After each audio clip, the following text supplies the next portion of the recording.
राजेश्वर नेपाली जी का लंबी बीमारी के बाद 1 सितंबर 2023 को निधन हो गया। श्री राजेश्वर नेपाली जी 78 वर्ष के थे और इससे पहले कि हम उनके बारे में, उनके व्यक्तित्व और कृतित्व के बारे में बातचीत करें, मैं उपस्थित सभी दिव्यों सज्जनों से आग्रह करूंगा कि हम सब बारी बारी से कृपया स्वर्गीय श्री राजेश्वर नेपाली जी को अपने श्रद्धा सुमन अर्पित करें। उसके बाद हम कार्यक्रम में आगे बढ़ें।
नेपाल में हिंदी पत्रकारिता के पुरोधा वरिष्ठ विद्वान श्री राजेश्वर नेपाली जी के सम्मान में आज आयोजित किए जा रहे इस श्रद्धांजलि सभा में आप सभी का आने के लिए मैं आभार व्यक्त करता हूं। और इससे पहले कि हम बारी बारी से स्वर्गीय श्री राजेंद्र नेपाली जी के व्यक्तित्व और कृतित्व और उनके योगदान के बारे में चर्चा करें, मैं संक्षिप्त में उनके जीवन काल के बारे में और उनकी प्रमुख उपलब्धियों के बारे में आप सभी को बताना चाहूँगा।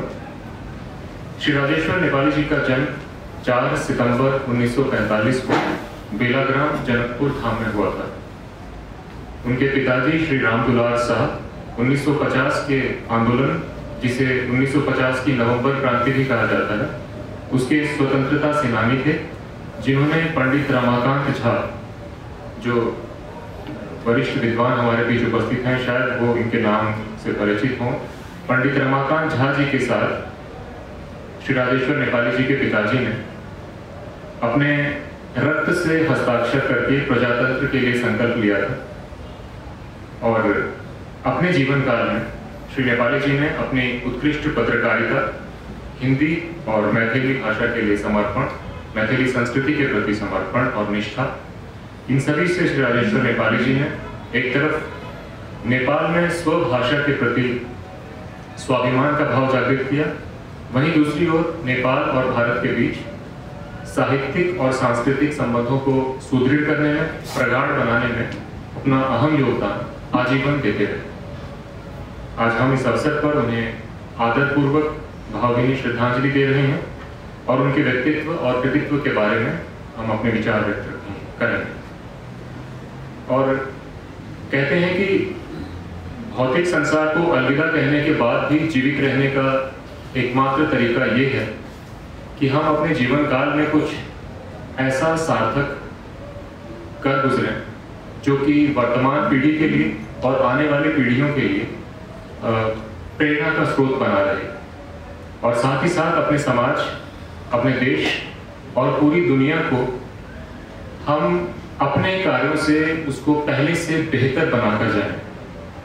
तो मुझे लगता है कि राजेश्वर नेपाली जी के बारे में हम चर्चा जो करेंगे उसमें जो प्रमुख उपलब्धियां, और मैं अपने व्यक्तिगत अनुभव भी साझा करना चाहूँगा आप सभी से, लेकिन उससे पहले जो उनके बारे में ज़्यादा परिचित नहीं है उन्हें मैं बता दूं कि श्री नेपाली जी वर्ष 1957 में जो नेपाल में प्रथम हिंदी आंदोलन माना जाता है उसके आप जनक थे। वर्ष 1983 में नई दिल्ली में जब तृतीय विश्व हिंदी सम्मेलन हुआ था तो उसमें आपने नेपाल का प्रतिनिधित्व किया था, और जैसा कि मैंने कहा कि नेपाल में हिंदी पत्रकारिता के आप पुरोधा माने जाते हैं, और नेपाल में 15 राष्ट्रीय स्तर के हिंदी सम्मेलनों के आप प्रमुख आयोजक रहे और बहुत ही सफलतापूर्वक राष्ट्रीय हिंदी सम्मेलनों का आयोजन करते रहे। नेपाल से प्रकाशित प्रथम हिंदी साप्ताहिक समाचार पत्र के आप प्रकाशक रहे और नेपाल हिंदी प्रतिष्ठान के संस्थापक अध्यक्ष रहे। अनेक संस्थाओं के आप संस्थापक अध्यक्ष रहे जिसमें जनकपुर बौद्धिक समाज, नेपाली प्रजातंत्र सेनानी संघ जैसे संस्था शामिल हैं। इसके अलावा आप नेपाल भारत मैत्री सांस्कृतिक समाज के भी अध्यक्ष रहे जो 1990 में इस संस्था का गठन हुआ। आपने अनेक पुस्तकें लिखी और अनेक राष्ट्रीय और अंतर्राष्ट्रीय पुरस्कारों से आपको सम्मानित किया गया। मैं इन्हीं शब्दों के साथ आज के श्रद्धांजलि सभा में अपने विचार व्यक्त करने के लिए पहले वक्ता को आमंत्रित करना चाहूँगा। हमारे बीच विशेष रूप से जनकपुर से श्री परमेश्वर कापड़ी जी पधारे हैं। श्री परमेश्वर कापड़ी जी मैथिली भाषा और मैथिली संस्कृति के संस्कृतिविद हैं, विद्वान हैं, और केंद्रीय मैथिली विभाग जो त्रिभुवन विश्वविद्यालय का केंद्रीय मैथिली विभाग है उसके जनकपुर के संस्था के आप पूर्व अध्यक्ष रहे हैं। मैं आपका आने के लिए बहुत आभार व्यक्त करता हूं और आपसे ये विनती करता हूं कि कृपया आएं और श्री नेपाली जी के बारे में आपका अनुभव, क्योंकि आप हम उम्र भी रहे और एक ही शहर से रहे, तो मुझे लगता है कि आपके पास ऐसी बहुत सी बातें होंगी जो हम सब जानना चाहेंगे। भावपूर्ण श्रद्धांजलि सभा में उपस्थित सब विद्वान के, मान्यजन के, ऐतिहासिक पुरुष सब विनम्र मोह बिछो काल से वो कतेक सहृदय छलै, कतेक मूल्य बुझे छलै लोग, ककरो देन के वो कतेक कदर करे छलै, तेकर हम नाई का झलकी अपने के मान उनका बारे में बड़ किछु छलै। लेकिन हम कहब जो बड़ खराब आदमी एहि दुआरे रहथिन जो बड़ महान रहथिन, जेकरा अपनो जन्मदिन याद नहीं रहै तेरा वह रखने रहे थे, जे कतौ कनिको अवदान दै छल आ चलि जाइ छल, तेकर सबके श्रद्धांजलि वो अर्पित करै छल। क्यों नहीं केकरो क्यों नहीं रहते तेकर श्रद्धांजलि करते। आइ हम एठाम उपस्थित छी, शब्द नहीं अछि, मूल्य मूल्यांकन हम नहीं कर सकै छी, और एठाम लगैया अपना सब में होइ छै ने चलि जाइ छै मकर खाय पड़ै छै, विध होइ छै, और अपना सब याद रहै छै जे जाय वाला रहै छै ने तेकरा कहै छै पहिले अहाँ खाना। हमरो बुझाइए जे हमरो जाय वाला दिन तऽ नहीं आयल, श्रद्धांजलि मनबऽ के दिन तऽ नहीं आयल, लेकिन कहब जे वही महान पुरुष के, वही विशद पुरुष के, अद्भुत अलौकिक पुरुष के, जे सब दिन लोके ला मरलखिन, सब दिन मूल्य मानता ला मरलखिन, मिशन पत्रकारिता करलखिन। हमरा याद है जे वो व्यक्ति जे मिशन पत्रकारिता के, पत्रकारिता आंदोलन के, प्रजातंत्र के संस्थापन के सबसे विशद, सबसे महत्वपूर्ण, सबसे विशिष्ट पुरुष किस्ता के रूप में हमरा सबके बीच मरि गया और जे सबके मूल्यांकन करे छलिन ओकरा देखा वाला हमरा जनते ओहन भक्त केओ नहीं छै। ताई पुरुष के, महान पुरुष के हम उनकर विशदता के, संपूर्णता के, परिपूर्णता के, योगदान के, सबसे बेसी उनकर योगदान के हम आइ के नहीं सकी किला तो हम नहीं आदमी छी, नंटुन छी, इतने कहे तो धन्यवाद श्री काफले जी। मैं अनुरोध करता हूँ श्री सच्चिदानंद मिश्र जी से कि कृपया आएं और इस अवसर पर अपने 2 शब्द कहें। राजेश्वर जी के बारे में बोलना मेरे लिए बहुत कठिन काम हो रहा है। मुझे जब राजेश्वर जी का मैं याद करता हूँ तो सबसे पहले मेरे पिताजी याद आते हैं, फिर मेरे चाचा याद आते हैं और उसके बाद में तीसरा व्यक्ति राजेश्वर जी ही थे जो हमारे घर के एक मेंबर थे। मेरे पिताजी के मृत्यु के बाद मेरे पिताजी के बारे में, मेरे चाचा के बारे में बताने वाले एक ही व्यक्ति राजेश्वर नेपाली थे। और अभी बात उठी जो जन्मदिन की बात, वास्तव में मेरे पिताजी का जन्म कब हुआ ये मुझे मालूम नहीं था और हम उन्हीं से पूछे थे राजेश्वर जी से, तो उनके पास लिखा हुआ था। और परसों बात हुई थी हमको राघवेंद्र से, तो राघवेंद्र हमको कहा जो जब निधि जी का देहांत हुआ यहाँ तो 1 बजे रात में फोन गया राजेश्वर जी को और राजेश्वर जी से पूछा गया कि निधि जी का अब देहांत तो उसी दिन हुआ था लेकिन उनका जन्मदिन कब है, तो वो राजेश्वर जी देख कर तब विमलेन निधि को भेजे। तो राजेश्वर जी एक खजाना थे और उनके बारे में हम क्या बतावें। जब मुझे लगता है कि मैं बीएससी में था कि आईएससी में था, तब उसी समय जब वो पहली एक पत्रिका थी नेपाल से, युवा नेपाल, और युवा नेपाल जो राजेश्वर जी निकाले थे, भद्रकाली मिश्र के यहाँ बैठकर रामचंद्र मिश्र और उनका भाई अभी है ही राम प्रकाश, ये तीनों मिलकर निकाले थे।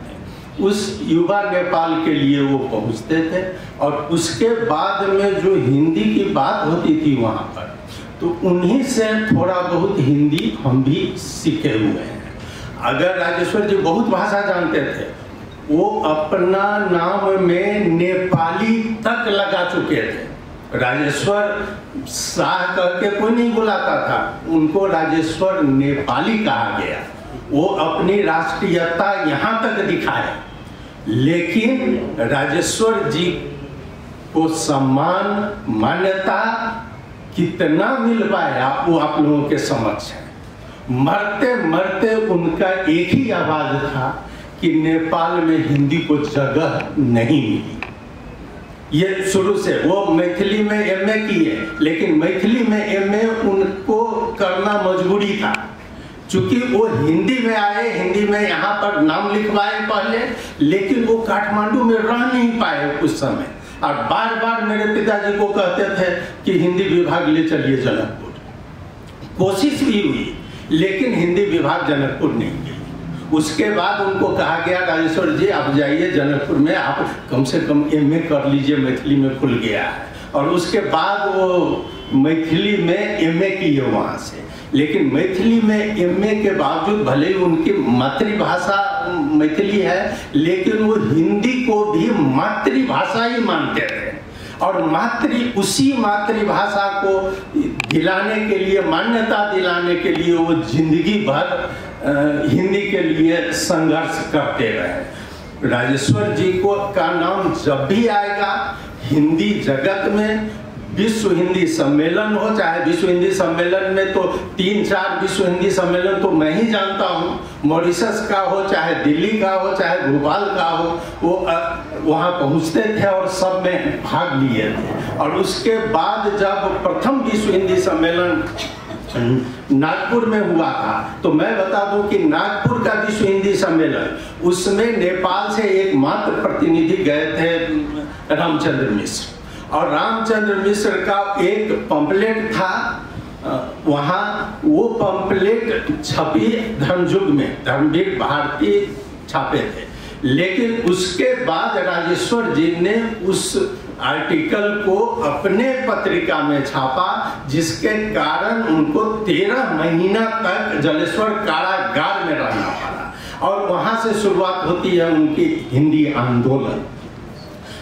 हिंदी आंदोलन, उसके बाद उन्होंने जो ये हिंदी सम्मेलन, अभी अभी दहिया जी ने कहा जो कितना हिंदी सम्मेलन, पता नहीं, मैं काउंट नहीं कर पाया हूँ, लेकिन उनका 4-5 हिंदी सम्मेलन में तो मैं खुद गया था। जो एक सम्मेलन आपको बीरगंज में हुआ था, आज संजोग से उस दिन जो वहाँ प्रमुख अतिथि थे, वो प्रमुख अतिथि आज नेपाल के राष्ट्रपति बने हुए हैं। और उस समय सभामुख थे, पहला सभामुख शायद दमन ढुंगाना थे, उसके बाद रामचंद्र पौडेल बने थे, और वो जनकपुर में उनका नेतृत्व किया था। और उनसे उन्होंने कि आप हिंदी में बोलिए। रामचंद्र पौडेल इतनी अच्छी हिंदी बोले थे कि वो वैसी हिंदी वहां पर और कोई बोलने वाला नहीं था, तो वो सबको हिंदी बोलवाते थे। और हिंदी का जो विरोध होता था, चाहे वो जो सरकार हो, जहां की सरकार हो, किसी के सामने उन्होंने कभी सर नहीं झुकाया और सीना तान के वो खड़े रहे, एक चट्टान की तरह खड़े रहे, और हिंदी के लिए वो आजीवन लड़ते रहे। उनके लिए सब कहना यहाँ संभव नहीं है, लेकिन जब तक हिंदी साहित्य का नाम रहेगा, हिंदी का नाम रहेगा, राजेश्वर नेपाली अमर रहेंगे। धन्यवाद। हमारे बीच वरिष्ठ पत्रकार युगनाथ शर्मा पौडेल जी उपस्थित हैं। मैं पौडेल जी से अनुरोध करूंगा कृपया आएं और अपने विचार इस अवसर पर रखें। सभापति जी, उपस्थित महिला तथा सज्जनों, आज मुझे एक बहुत अच्छी मौका मिली कि राजेश्वर नेपाली जी के बारे में आज उन्हें मुझे श्रद्धांजलि देने का मौका मिल गया है, जिसे मैं पहले से जानता था कि मेरे मित्र थे, स्वर्गीय मित्र रामाशीष सिंह, जो भारतीय पत्रकार थे, नेपाल में बैठे थे। मैंने कई बार उन्होंने मुझे राजेश्वर जी से परिचय करवाया। पंचायत काल में नेपाल में एक तरह का ऐसा राष्ट्रवाद, सोकल नेशनलिज्म को फ्लोरिश कर दिया गया, जहाँ पर हिंदी को घृणा करो तब तुम ज़्यादा राष्ट्रवादी हो जाओगे। काठमांडू केंद्रित जो एक एलिट नेशनलिज्म था, हिंदी को घृणा करो और बीपी कोइराला को अराष्ट्रीय तत्व बता दो, तब you will be a nationalist. इस तरह का राष्ट्रवाद का आइडेंटिफाई काठमांडू का शासक ने किया था। इनको बहुत ह्यूमिलिएशन था। राजेश्वर जी ने मुझे बताया कि बहुत बार इन्होंने हमें जनकपुर में जाते वक्त, हमें तो लंच के डिनर के पैसा मतलब पे करने भी इन्होंने नहीं दिया हमें। मैं मेरे माता पिताजी को लेकर मैं तीर्थ यात्रा जा रहा था, उस टाइम भी उन्होंने मुझे छोड़ने के लिए आ गए। मतलब इस तरह का हमारा एक वो था, वो डेमोक्रेसी के लिए कि उन्होंने स्पेशली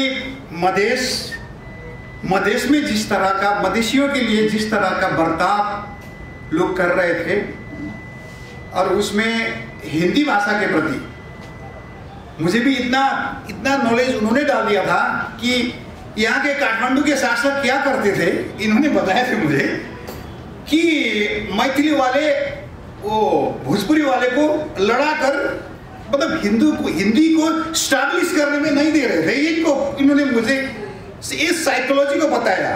दूसरा बात, यहाँ के नेता, उनका दुख ये भी था कि यहाँ के नेता जितने लोगों को हिंदी आती थी, मतलब जब ये वहाँ के लोग हिंदी समझते थे, वहाँ बोलने के टाइम में भी ये नेपाली में बोलते थे, वहाँ के आगे वक्त तो इनको नेपाली वाला बात भी नहीं समझते थे। इसलिए इनको इन्होंने कहा कि युगनाथ बाबू, अगर मैथिली की बेटी को भोजपुरी में विवाह हो गया तो उसका मीडिएट लैंग्वेज हिंदी रहेगा। अगर भोजपुरी की बेटी मैथिल में विवाह हो गया, मिथिला में विवाह हो गया, उनका मीडिएट लैंग्वेज हिंदी रहेगा। तो मधेश का जोड़ने वाला इस भाषा को, मधेश के सारे लोगों का जोड़ने वाला इस भाषा को जिस तरह से हेट कैंपेन चला रहा है, सबसे ये बात मुझे पता नहीं था, उन्होंने बताया था कि ये हेट कैंपेन, जो घृणा की जो कैंपेन चला रहे हैं, इस पर कम से कम आप जैसे लोगों को भी प्रतिवाद करना चाहिए। उन्होंने मुझे कहा, मैंने कहा कि मैंने बहुत ही आर्टिकल हमारे अखबार में भी, इन्होंने आसन बाजार में, कमांडर में, सारे लोग इन्होंने बहुत ही भेजे हैं।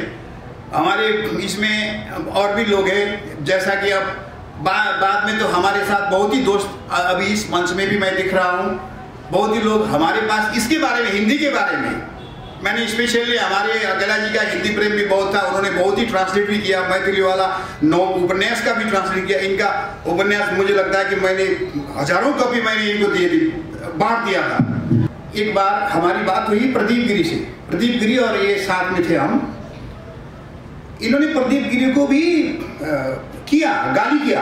क्या किया कि आप भी काठमांडू में ये खुले रूप से ये बोल दीजिए ना हिंदी के बारे में, मतलब इस तरह का क्या कैंपेन है कि उन्होंने बताया कि कम से कम 50 करोड़ का जो हिंदुस्तान का नॉर्दर्न स्टेट है, उत्तर प्रदेश, बिहार, उड़ीसा छोड़ दीजिए, बंगाल को छोड़ दीजिए और छोड़ दीजिए, 50 करोड़ का जो हिंदी भाषी लोग हैं, उनके लिए अगर हमारे ये मध्य मतलब फेमिलियर रहेगा तो पर्यटक की दृष्टि से ये कितना फायदेमंद होगा। मतलब इस तरह से उन्होंने कहा था कि मेरी हिंदी में उन्होंने परीक्षा भी लिया था मेरे, कि आपका मैं हिंदी में परीक्षा लेना चाहता हूं, तो उन्होंने लिया, मैंने परीक्षा दे दिया था। मतलब इस तरह का, मतलब एक बाप बेटे का जैसा हमारा संबंध था। मतलब एक डेमोक्रेसी के नाते मैं भी पंचायत काल में नेपाल विद्यार्थी संघ की केंद्रीय समिति में था उस वक्त भी, और जनकपुर में रारा कैंपस में बहुत ही विवाद भी होती थी हमारे नेपाली कांग्रेस के अंदर भी। इसीलिए मैं उस टाइम में जब जाता था कि इनसे बात होती थी, इनको एक डेट पता था, हर डेट के बारे में इंसाइक्लोपीडिया थे। मैंने बोला था कि मुझे तो गणेश मान जी ने बताया था कि योगेंद्र मान शेरचन वाज मूविंग इंसाइक्लोपीडिया, लेकिन आपको सुनकर तो आप भी वैसे ही मूविंग इंसाइक्लोपीडिया, इतना डेट के पता है हर डेट के बारे में। और वो सबसे दुखी थे। अब आज के दिन में मैं उनके बारे में संक्षिप्त में कहूंगा कि जो लोग अपनी आवाज बुलंद नहीं कर सकते थे, उनको वो आवाज देते थे। और उन्होंने प्रजातंत्र के लिए, नेपाल में संघीयता के लिए जिस तरह से अपने को आगे बढ़ाया, एक पत्रकार के रूप में, अभी बातचीत हुई होगी, सब वक्ताओं ने किया होगा, इसीलिए मैं रिपीट नहीं करूंगा, कि डेमोक्रेसी के लिए पंचायत काल के लेकर जब तक वो जिंदे रहे तब तक उन्होंने कभी भी समझौता नहीं किया। और ये है। अब दूसरा एक बात, उन्होंने मधेशियों के बारे में भी, मधेश के प्रति, मधेश के लोगों के प्रति भी थोड़ा सा उनका असंतुष्टि ये था कि फेडरल संघीयता के बारे में जिस तरह से 2-3 प्रदेश के नाम पर 2-3 प्रदेश से ज्यादा आगे नहीं जाना चाहिए, इस पर स्टैंड लेना चाहिए, ये बात चल रही थी। वो इस बात पर दुखी थे कि इतना, मतलब ये मार्ग में अड़े रहना चाहिए था। और दूसरा, ये जो जिस तरह का संघीयता है, जो चीफ मिनिस्टर को कोई राइट ही नहीं है, उन्होंने ये बात तो खुलकर बताई थी, जिसमें प्रदीप गिरी भी थे। उन्होंने प्रदीप गिरी को थैंक्स भी दिया था कि आपने कम से कम इस कॉन्स्टिट्यूशन का उसका लास्ट टाइम में आपने बायकॉट कर दिया था, कि वो खुद चाहते थे कि ये जो सीडीओ को चीफ मिनिस्टर नहीं चला रहा है, ऐसा फेडरलिज्म हमारा इमेजिनेशन में नहीं था, उनकी सोच थी। इसलिए मैं आज के दिन में, मैं तो उनके एकदम परम भक्त भी था, परम अनुयायी भी था, कि ये जो पत्रकार के नाते और प्रजातांत्रिक योद्धा के नाते हमने कई साल हमारे सहकार्य किया है। हमारे मित्र रामाशीष जी थे, जिनके बारे में आज मैं उनको स्मरण करता हूँ, उनको नमन करता हूँ। उनको भी, उन्होंने मुझे पहले राजेश्वर नेपाली जी से पहचान कराया। मैंने उनको पूछा कि नेपाली टाइटल जो है ना, नेपाली टाइटल क्यों देना पड़ा। नेपाली टाइटल के बारे में रामाशीष जी ने बहुत ही बात कही वहाँ पर कि तब मुझे समझ आ गया कि वाह, इस तरह से इतना घृणा कैंपेन जो दो फैक्टर पर चल रहा था। हिंदी के बारे में आजकल जो हिंदी के हमारे दोस्त हैं सबसे मेरी बात होती है कि हिंदी के खिलाफ में जो कैंपेन पंचायती शासक ने चलाई थी, उसके कारण इसका विस्तार रुक गया है। और उसमें भी झगड़ा कराने की चक्कर थी पूरा, भोजपुरी को मैथिली को लड़ाकर हिंदी को जो है ना इसको आगे ना बढ़ना पाए। लेकिन जिसका फायदा आजकल जो हम देख रहे हैं, इंटरनेशनली हम देख रहे हैं हिंदी का, अब तो मार्केटिंग में जो है ना, मार्केटिंग जो हो रहा है, इसका जो फायदा हमारे लिए मिलने वाला था, इसमें हमने ही खुद रुकावट लाई है। ऐसा नहीं है कि हिंदी के बारे में ये राजनेता तो किसी को पता नहीं है, लेकिन वो अपने को क्या समझते हैं कि अगर हिंदी में बोल गया तो वो राष्ट्रवादी हो गया। इस तरह का मैसेज देते देते थक गया है। लेकिन अब डेमोक्रेसी आने के बाद अब इस धारणा में तो चेंज हो ही गया है। मुझे लगता है कि आज के दिन में हम उनको नेपाल में हिंदी भाषा के बारे में अपने निरंतर अड़ान लेने वाले, निरंतर अपने को कुर्बान करने वाले एक महान योद्धा के रूप में स्मरण करेंगे। और प्रजातंत्र के लिए उनकी कुर्बानी, उनकी योगदान को तो आने वाले दिन में अब उनके बारे में 2-4 पुस्तकें आ ही जाएगी, उसके बारे में हम भी सोच रहे हैं। इसीलिए आज इतना ही कहते हुए मैंने ज़्यादा शायद टाइम लिया है, इसलिए मैं माफ़ी मांगते हुए यहाँ से विदा होता हूँ। धन्यवाद। आपने ईमानदारी और सच्चाई से अपनी बहुत सारी बातें आपने हम सबके साथ साझा की। देवियों सज्जनों, हमारे बीच एक ऐसे मेरे मित्र भी बैठे हैं जो जनकपुर से जिनका गहरा संबंध है और जो आजकल युवाओं को नेतृत्व कौशल के बारे में प्रशिक्षित करते हैं और बहुत अपना अच्छा प्रभाव रखते हैं। मेरे मित्र संतोष जी, मैं आपसे अनुरोध करूंगा कृपया आएँ और आपका जो गहरा संबंध रहा राजेश्वर जी से, आपके कुछ अनुभव उनके साथ हम सबसे साझा करें। राजेश्वर जी को कोई भी मीटिंग में हम बुलाते थे तो आते भी थे। और जय बेर सर के माइक्रोफोन मिलती है तो सर एक का स्टोरी रिपीट हर वक्त करते हैं। वो जब गिरजा बाबू के संग जब इंडिया गए रहथिन तो इंदिरा गांधी से भेंट घाट भेल रहे, तो हम वो स्टोरी बजाइया 20 बार 25 बार हम सुन रहे। जय बेर जाओ वो स्टोरी हमका इतने प्राइड के साथ वो स्टोरी हम सबके सुनबैत रहथिन। और 2008 में हमरा पहले बेर भेंट भेल रहे। इससे पहले हम तो जनकपुर में पढ़ल रही। 2008 में एक से पहले कहीं दिक्कत रहे गाँव घर में जाना कतला कि हम सब के वैचारिक संस्था रहे, हम सब लीडरशिप सीखबिए। तो काठमांडू छोड़ा में उतने हम सब के सहज नहीं बुझाए द्वंद काल में। लेकिन जब 2006-07 के बाद स्पेशली 6 में जब पीस ट्रीटी भेले, 7 में फिर मधेश आंदोलन भेले, तो हम सोचले कि कहीं समय इंटरनेशनल कम्युनिटी के तराई के विषय से जानकार कराया जाए। अभी हम जनकपुर काफ़ी कार्यक्रम हम रखल लिए, देश विदेश यूनाइटेड नेशंस में हम 2008 में जाइए युवा सलाहकार रहिए, हम डेलीगेशन सब ला जाइए। राजेश्वर जी हर प्रोग्राम में थे। उनकर विचार जो रहे एकदम प्रष्ट विचार रहे, कोनो पार्टी से कोनो बाहरी कोनो तत्व से इन्फ्लुएंस नहीं भेल। एक प्योर थॉट जो कहे धरती से उपजल एक थॉट देते। तो सबके सुनिए, बहुत पत्रकार सबके, बुद्धिजीवी सबके हम सब बजा कर सुनते। लेकिन राजेश्वर जी के साथ जो देश विदेश के लोग सब जम नहीं, वो अलग बात रहे, ट्रांसलेशन कर देती है।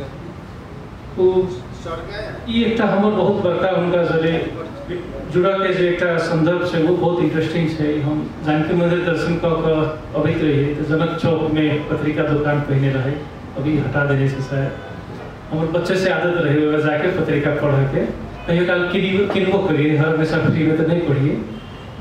वही में एक दिन हेडलाइन देख लिए कि जनकपुर के एक युवा जे अभी भी अपन माटी से जुड़ल है। तो हम पढ़ल रही कौन एहन युवा है, तो बाद में पता चलल कि कल रात के जब बात भेल रहे हमरा उनका जरे जनकपुर के विषय में वह हेडलाइन में छाट देने छथिन। तो हम तो खोजे लगले उनका, तो इस हिसाब से हमरा कहीं ज़्यादा उनका से लगाव भेले। ओहिके बाद हम उनका एक रिक्वेस्ट करने रहिए कि अपने जो लिखे छिए उनका मधेसी पत्रकार जनकपुर के पत्रकार कहनाई उनका ले छोट रहती, वो जस्टिस नहीं रहती उनका ले।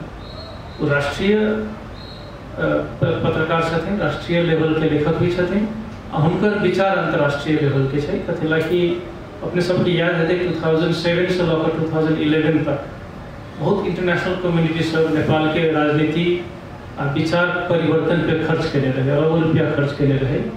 मधेश पर भी बहुत खर्च भेल रहे। मधेश के ठीक से बुझे वाला राजेश्वर जी के लेख सब हम सब पढ़िए पहले। हमरो से जब सर सलाह ले तो हम उनकर कंटेंट के हम बहुत प्रयोग करिए, और उनका हम कहबो करिए कि हाँ हम कंटेंट प्रयोग कर रहा छी। तो हमारा एक बार आइडिया आल रहे, उनका जो शेयर कर रहे थापत कली ऐसा कहा एक रेस्टोरेंट सुबह बैठ कर कि सर अपने की चीज़ हम सब अंग्रेजी में ट्रांसलेट करी छी, और अंग्रेजी में वो किताब छपी छी। ऐसे किए थे कि कोनो कन्फ्यूजन देश विदेश में नहीं रहते, मधेश के ठीक से बुझे। ये हम बहुत अनफॉर्चुनेटली एक बहुत दुख के बात है कि हम सब दोनों के कमी कमजोरी से मतलब कि ऐसे बहुत लोकल काम में बहुत बिजी रहते हैं। सब कहते कि कोनो आबि जाए तो ओकर काम में लग जाते, उतने जब ठहराव समय जब उनका पास चाहिए या हमारे पास चाहिए वो नहीं मिल पाए।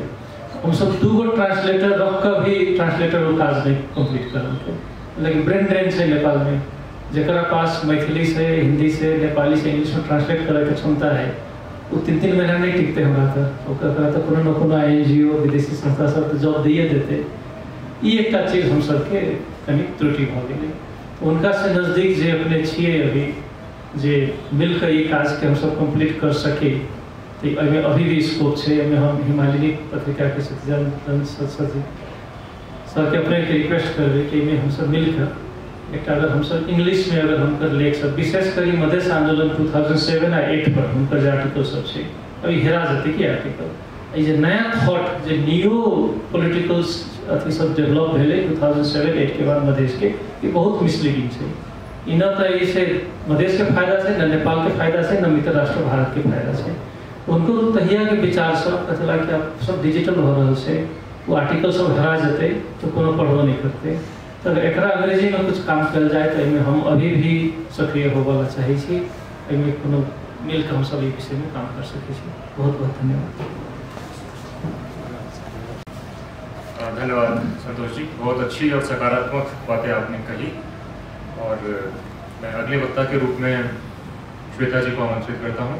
श्वेता दीप्ति जी, हिमालयनी पत्रिका की संपादक, त्रिभुवन विश्वविद्यालय के केंद्रीय हिंदी विभाग में हिंदी प्राध्यापिका, हम सब परिचित हैं।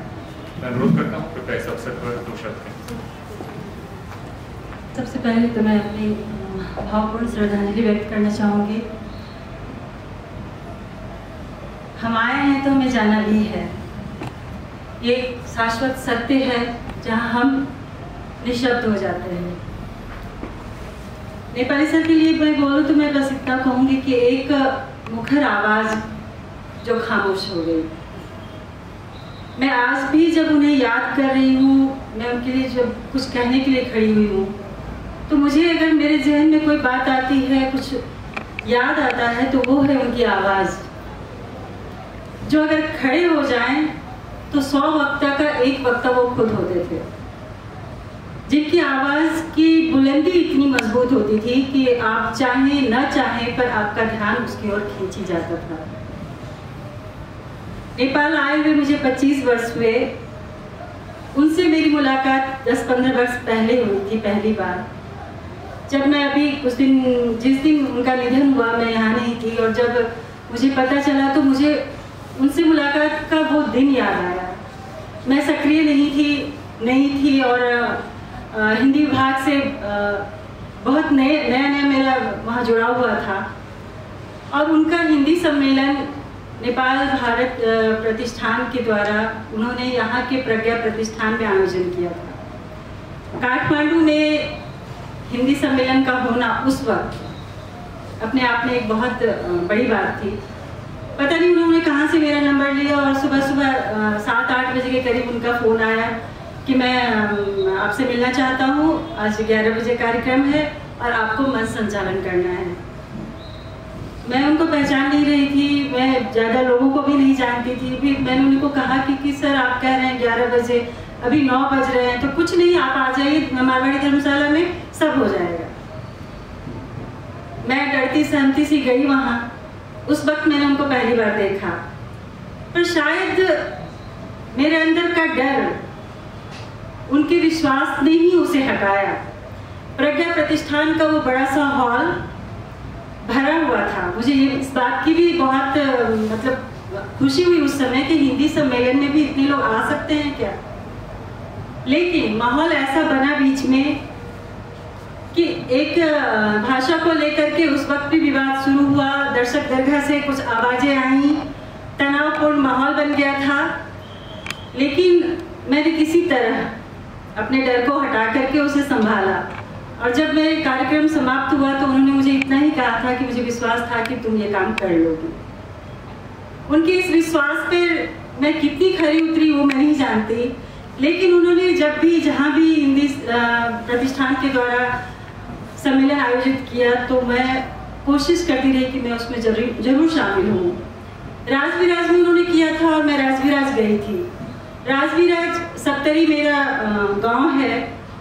उस वक्त भी उस मंच से मैंने यही कहा था, इस भाषा को लेकर के, जिस हिंदी भाषा को लेकर के इतने विवाद होते हैं कि अगर आप अपने घर में, अपने देश में, अपने समाज में भारत की बेटियों को स्थान देते हैं तो भारत की उस बेटियों की जो भाषा है उसको भी स्थान दीजिए। इससे ज़्यादा मैं नहीं कहूँगी।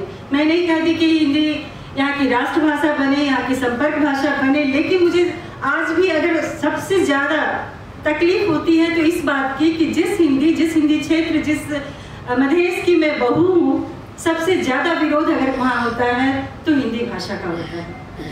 फिर मैं हिंदी विभाग में प्रमुख बनी और मेरा सबसे पहला जो एक मन के अंदर यह दृढ़ विश्वास था कि मैं हिंदी विभाग का कार्यक्रम जनकपुर में करूँगी।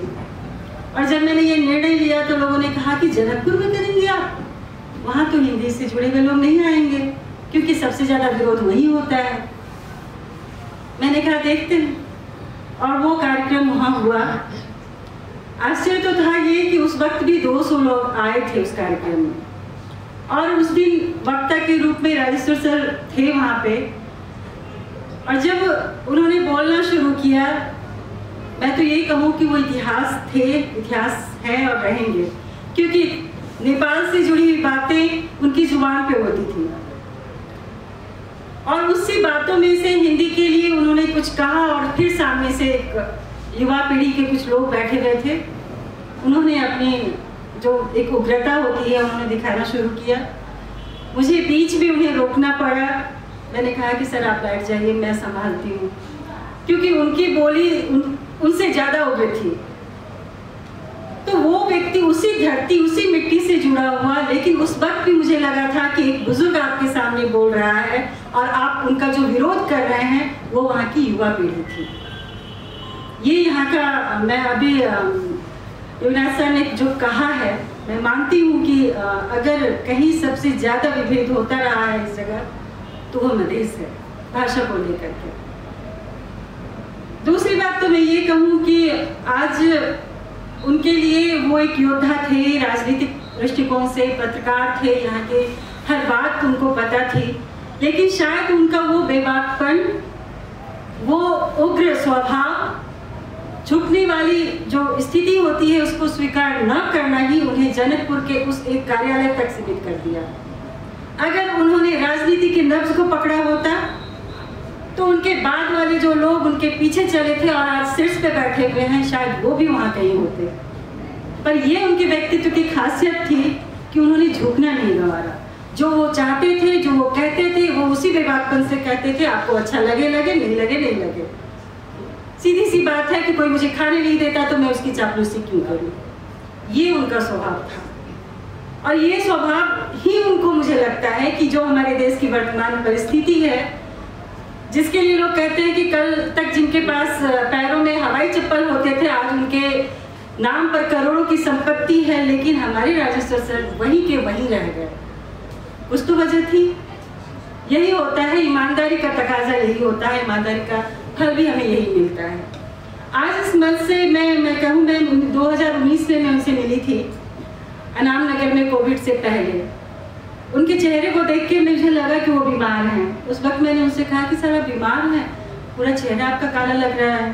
तो नहीं, तो मैं ठीक हूँ।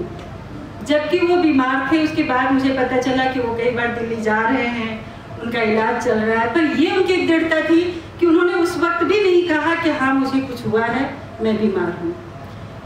आज भारतीय दूतावास के द्वारा उन्हें श्रद्धांजलि दी जा रही है, लेकिन यहाँ से भी उन्हें थोड़ी शिकायत रही।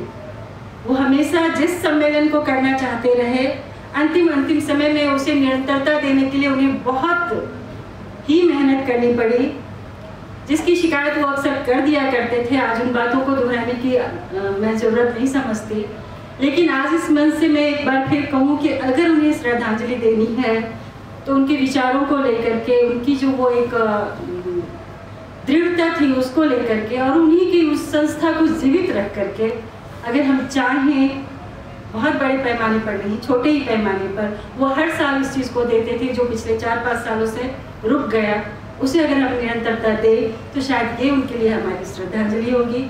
संतोष जी ने बहुत अच्छी बात कही कि उनके कही हुई बातों को अगर हम संकलित कर लें तो शायद वो दूर दूर तक पहुँचे उनकी बातों को। और दूसरी बात ये कि आज जब व्यक्ति चला जाता है तो हम उनको याद करते हैं, उनकी बातों को याद करते हैं, उनके बच्चों पर चलने की बात करते हैं, पर ये सारी बातें सिर्फ बातों तक सीमित ना होकर उनके लिए अगर हम कुछ कर पाएँ एक बौद्धिक स्तर पे, तो शायद ये सच्ची श्रद्धांजलि उनके लिए होगी।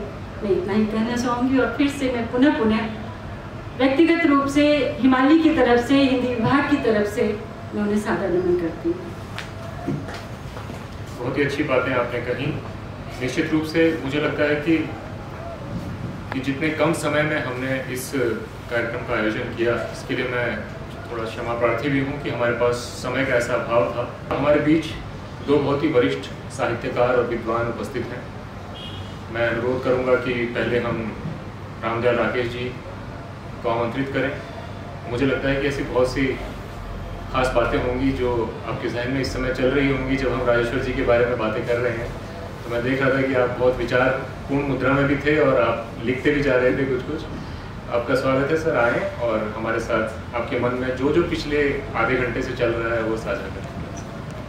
स्वागत। राजेश्वर नेपाली जी स्वाभिमानी थे, कहीं किसी के साथ झुकने का नाम नहीं लेते थे।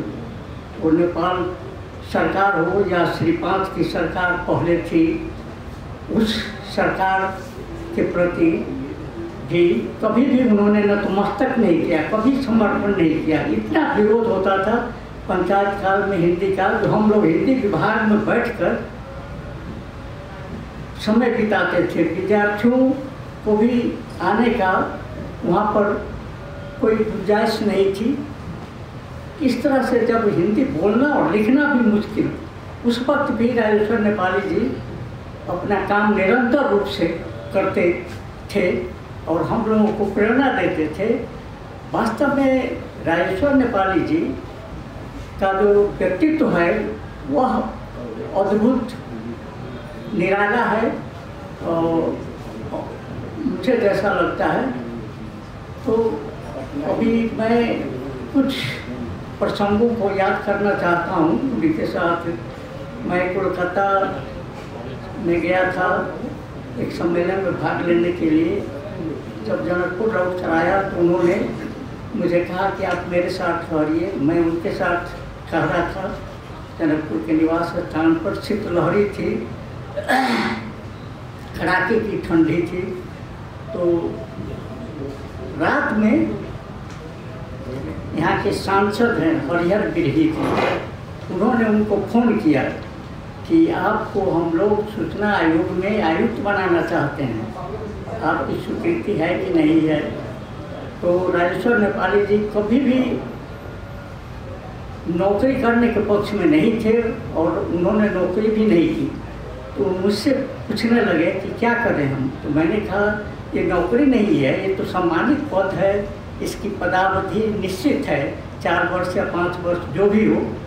तो उन्होंने स्वीकार किया, लेकिन दुर्भाग्य ऐसा हुआ कि उस वक्त नेपाली कांग्रेस और माओवादी संयुक्त सरकार थी और संचार मंत्री माओवादी के थे। मैं नाम नहीं कहना चाहूँगा। कल होकर ये खबर गई कि आपकी नियुक्ति नहीं हो सकी। इतना उनको मनाया था मैंने, लेकिन अंत में अब मैं तो यही कहूँगा कि उनके भाग्य में नहीं था। जब मैं यहाँ काठमांडू आया तो मैंने हरिहर बिरी जी से कहा कि आपने मेरे सामने में ये बात कही थी कि सूचना आयोग में हम उनको आयुक्त बना रहे हैं, तो फिर क्या हो गया? उन्होंने कहा कि प्रस्ताव तो गया था, लेकिन माओवादी के मंत्री थे, इसलिए उन्होंने स्वीकृत नहीं किया इनका नाम। तो यह दुर्भाग्य की बात थी। फिर दूसरा प्रसंग मैं जोड़ना चाहता हूँ कि जब वो दिल्ली से इलाज करके लौटे थे जनकपुर, तो मुझे पता था उनको प्रोस्टेट कैंसर है और यहाँ भी उसकी पहचान हो गई थी, प्रोस्टेट कैंसर है। यहाँ भी डॉक्टर लोग कह रहे थे कि हम ऑपरेशन करेंगे, लेकिन उनको बहुत बड़े बड़े लोग यहाँ के उनके मित्रवत थे, उन्होंने उनको सुझाव दिया कि नहीं आप दिल्ली चले जाइए। तो दिल्ली गए, दिल्ली में उपचार हुआ, वो ठीक होकर आए यहाँ जनकपुर में। तो फॉलोअप चेकअप के लिए उनको बराबर जाना पड़ता था। तो मैंने कहा कितना खर्च हुआ है इसमें?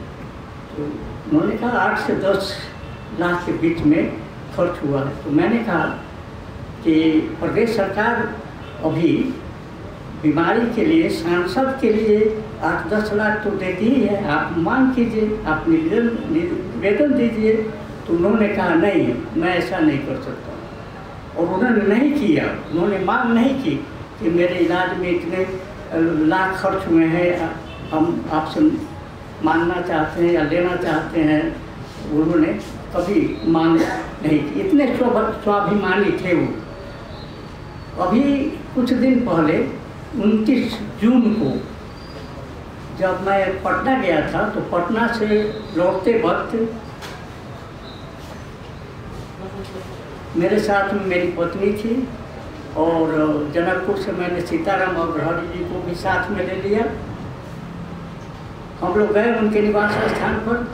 1 घंटा तक हम लोग थे वहाँ। उनको कितनी बार मैंने अनुरोध किया, राजेश्वर जी वो तो बेहोश थे, न कुछ बोल सकते थे, न उठकर बैठ सकते थे, ऐसी स्थिति उनकी हो गई थी। मुझे बहुत दुख हुआ कि मरण तो ठीक है, लेकिन मरण इस तरह का मरण नहीं हो। एक वो तो नियति की देन है कि एक न एक रोज इस क्षणिक शरीर का नाश होगा, लोग मरेंगे, यह निश्चित है। लेकिन उनका जो मैंने देखा वहाँ पर, उनकी स्थिति मैंने देखी, मुझे बहुत दुख हुआ। सीताराम जी कह रहे थे जिनके परिवार के लोग भले हैं, अच्छे हैं, जिनकी देखभाल में ही अभी तक जिंदा हैं, नहीं तो ये कब चले गए होते इस संसार से। वास्तव ये बात सही थी। तो सीताराम जी से मैंने कहा कि आप लोग अभी सरकार में हैं, वो मुख्यमंत्री जी के प्रमुख संचार सलाहकार हैं, आप क्यों नहीं कोशिश करते हैं कि उनको कुछ आर्थिक सहयोग मिला जाए? तो कहते हैं ये तो संभव नहीं है, लेकिन उनका स्मृति ग्रंथ निकलने वाला प्रकाशोन्मुख है, जिसके लिए प्रदेश सरकार 8-10 लाख खर्च करने के लिए तैयार है। अब यह भी संभव होता है कि नहीं होता मैं नहीं कह सकता अभी, लेकिन स्थिति ये है। एक आशाजनक बात वहाँ पर हमको वहाँ पर ज्ञात हुई थी। तो यदि यह भी संभव हो सका उनके मरणोपरांत भी, तो एक मैं समझता हूँ कि एक अच्छा काम होगा। प्रदेश सरकार प्रशंसा की पात्र बनेगी। जब भी वो विश्व हिंदी सम्मेलन में भाग लेने गए उनको सम्मानित होने का सौभाग्य प्राप्त नहीं हुआ। अंत में वो भोपाल विश्व हिंदी सम्मेलन में गए, वहाँ भी उनको सम्मानित नहीं किया गया। भाग लेने गए एक सहभागी के रूप में, लेकिन उनको सम्मानित होने का अवसर नहीं मिला। जबकि हर एक विश्व हिंदी सम्मेलन में नेपाल के हिंदी साहित्यकार, हिंदी लेखक, हिंदी प्रेमियों को यह सम्मान मिला करता था, लेकिन उनको यह भी नहीं मिला। जनकपुर की जो स्थिति है उस स्थिति में वो हिंदी में भी लिखते थे, मैथिली में भी लिखते थे, हिंदी में भी पत्रकारिता करते थे, मैथिली में भी पत्रकारिता करते थे, लेकिन उनको कोई सम्मानजनक पद प्राप्त नहीं हुआ। पत्रकारिता में भी या लेखन में या जो भी कहिए उसमें उनको सफलता नहीं मिली, ऐसी स्थिति थी। और वहाँ पर विद्यापति स्मृति कोष है, वहाँ से 1 लाख 2 लाख का पुरस्कार हर वर्ष प्रदान किया जाता है, लेकिन उनको मैथिली लेखन के लिए भी यह विद्यापति स्मृति पुरस्कार नहीं मिला, जबकि उनके कई कहानी संग्रह प्रकाशित हैं मैथिली में भी, लेकिन यह सम्मान भी उनको नहीं प्राप्त हुआ। लेकिन कभी उन्होंने शिकायत नहीं की कि हमको विद्यापति पुरस्कार नहीं मिला, कभी भी कम से कम हमसे तो ऐसी शिकायत उन्होंने नहीं की थी। तो उनके जैसा दृढ़ प्रतिज्ञ, और सत्यनारायण मिश्र जी ने कहा ना, चाहे जितनी बाधाएं आई, विपत्तियां आई, खुद झेलते थे, खुद सामना करते थे, वो चट्टान की तरह अकेले खड़े होते थे इन सब स्थितियों को सामना करने के लिए। तो ये स्थिति थी। उनका कुछ मतभेद 1-2 बार भारतीय दूतावास से भी हो गया। मैंने कहा तो समझौता कर लीजिए, भारतीय राजदूतावास से क्यों आप मतभेद कर किए हुए हैं। लेकिन उन्होंने कहा नहीं, मैं खुद ये सम्मेलन करवाऊंगा, चाहे जितना भी खर्च हो मैं इसका प्रबंध करूंगा।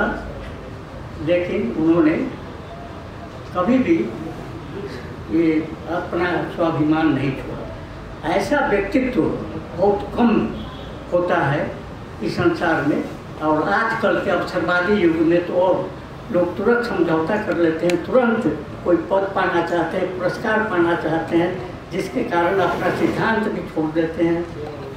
ऐसा विचलन उनके जीवन में कभी नहीं हुआ था। और 15, जैसा स्वतंत्र जी ने कहा, 15 राष्ट्रीय हिंदी सम्मेलन करवा चुके हैं। वो पश्चिम, पूरब से लेकर पश्चिम तक घुमा करते थे, भ्रमण करते थे, और जहाँ जहाँ हिंदी के लेखक हैं उनको मंच पर ले आकर, विश्व हिंदी सम्मेलन के मंच पर ले आकर सम्मान करते थे। ये बहुत बड़ा योगदान है, कम से कम सबसे संभव नहीं है। और तो मुझे ये लगता है कि राजेश्वर जी का जब असामयिक निधन हो गया है, और इस हिंदी सम्मेलन का भार कौन उठाएगा, हमको इसमें संदेह लगता है। ये संभव होगा कि नहीं होगा ये भी मुझे असंभव लग रहा है। खैर, अब भविष्य की बात तो मैं नहीं करना चाहता। उनका जो राजनीतिक व्यक्तित्व था वो नेपाली कांग्रेस से या नेपाली कांग्रेस के सिद्धांत से शुरू से जुड़े हुए हैं, लेकिन नेपाली कांग्रेस में भी उनको न कोई पद दिया न कोई सम्मान दिया। ये बहुत बड़े दुख की बात है। जबकि उन्होंने ये नहीं किया, दल बदलू भी नहीं हुए कि इस नेपाली कांग्रेस ने हमको सम्मान नहीं दिया, कोई पद नहीं दिया तो हम दूसरे दल में चले जाए, ऐसा दल बदलू की भूमिका भी उन्होंने कभी नहीं निभाई थी। आजकल तो लोग तुरंत रातारात दल बदल कर लेते हैं और जो अवसर प्राप्त हो उसके लिए बेचैन रहते हैं। लेकिन ये बेचैनी उनमें कभी नहीं थी। और जब मैं उनके निवास स्थान पर ठहरा था तो अपना भोजन भी गांव से मंगवाते थे, साथ साथ मेरा भी भोजन मंगवाते थे और हम लोग साथ साथ वहाँ पर खाते थे। ऐसा आत्मीय संबंध उनके साथ मेरा था। और कभी कभार यहाँ काठमांडू में आने पर मैं भी उनको अपने घर में बुलाता था खाने पर, लेकिन वो बहुत नगण्य है। मैंने एक सप्ताह तक उनके निवास स्थान पर था, मुझे होटल में खाने नहीं दिया उन्होंने। ऐसा आत्मीय संबंध नेपाल अथवा हिंदी के साहित्यकारों में कम देखा जाता है। भारतीय साहित्यकारों में है कि एक शहर के साहित्यकार दूसरे शहर में जब जाते हैं तो उनका जब यथोचित सम्मान आतिथ्य उनको मिलता है, लेकिन यहाँ ये संभव नहीं है। पता नहीं है अब कहाँ पर ये मूलभूत गलती है, मैं नहीं बतला सकता। तो ऐसे स्वाभिमानी व्यक्ति का होना मुझे लगता है कि राष्ट्र के लिए गौरव की बात है। राष्ट्र समझे नहीं समझे, लेकिन यह एक गौरव की बात अवश्य है हम लोगों के लिए, जो हम लोग सरकार में नहीं है, सरकार के नज़दीक नहीं है, इर्द गिर्द नहीं है। उन लोगों के लिए एक बहुत बड़ी बात है। उनका योगदान अविस्मरणीय है, अतुलनीय है। कोई भी तुलना नहीं की जा सकती उनके योगदान और उनके व्यक्तित्व में। तो ऐसा क्या है कि वो हिंदी के अभियानी ही नहीं थे, प्रचार प्रसार में नहीं संलग्न थे, हिंदी की रचना भी करते थे, हिंदी में कविता लिखते थे, हिंदी में कहानी लिखते थे, हिंदी नेपाल में हिंदी लेखक, ये किताब भी है उनकी जो प्रकाशित है। और हर एक सम्मेलन में कागपत्र प्रस्तुत कर पाते थे विभिन्न हिंदी के विद्वानों के द्वारा। तो ऐसा दृढ़ व्यक्तित्व, दृढ़ प्रतिज्ञ व्यक्तित्व मैंने नहीं देखा। इसलिए भी राजेश्वर नेपाली जी का निधन हो गया, लेकिन मुझे लगता है कि वो अमर हैं। उनकी जो कृतियाँ हैं वो अमर हैं और उनके निधन के पश्चात भी ये कृतियाँ उनको बनाने में सहायक होंगी, जैसे मुझे लग रहा है। धन्यवाद। देखिए सज्जनों, हम इसके साथ ही आज की श्रद्धांजलि सभा के समापन पर पहुंच गए हैं। मैं पुनः आप सभी का इतने कम समय की सूचना पर आने के लिए और अपनी तरफ से एक भावभीनी श्रद्धांजलि स्वर्गीय श्री नेपाली जी को, राजेश्वर नेपाली जी को देने के लिए मैं आप सभी के प्रति हार्दिक आभार व्यक्त करता हूं। और यह मान रहा हूं कि इस समय राजेश्वर जी जहां कहीं भी हैं, ईश्वर उनकी आत्मा को शांति प्रदान करे और वो शायद कहीं ना कहीं से हमें देख रहे होंगे और अपना आशीष और अपना स्नेह हमेशा की तरह हम सबको देते रहेंगे। और जैसा हम चर्चा कर चुके हैं कि हम व्यावहारिक रूप से उनके सिद्धांतों पर, उनके उद्देश्यों की पूर्ति की दिशा में कुछ अपनी तरफ से कर सकें। और उनके पूरे जीवन काल को अगर मुझे 2 पंक्तियों में समेटना हो आज के कार्यक्रम से पहले, तो मुझे लगता है कि हम सभी के लिए यही संदेश है कि हम उजालों के पैगंबर तो नहीं हैं, कि हम उजालों के पैगंबर तो नहीं हैं, लेकिन क्या चिरागों की हिफाजत भी नहीं कर सकते। तो बस इन्हीं शब्दों के साथ श्री राजेश्वर नेपाली जी का जीवन, उनका व्यक्तित्व और कृतित्व हम सबको प्रेरित करता है।